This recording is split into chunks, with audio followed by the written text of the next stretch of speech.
No, v prvom rade organizačná stránka, ako obvykle na začiatku sa vyskytli problémy. Verím, že organizátorom sa ich podarí vyriešiť.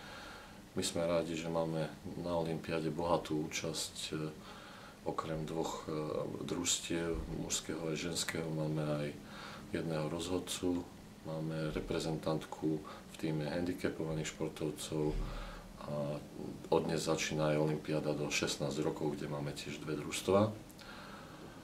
Prvé kolo bolo akousi povinnou jazdou pre chlapcov aj dievčatá. Chlapci vyhrali 4-0, dievčatá 3,5. Boli tam určité premiéry, to znamená na prvých šachovniciach Tomáš Petrík a aj Zuzka Borošová sa prvýkrát objavili a premiéru v reprezentačnom družstve mali Milan Pacher aj Peter Michalík.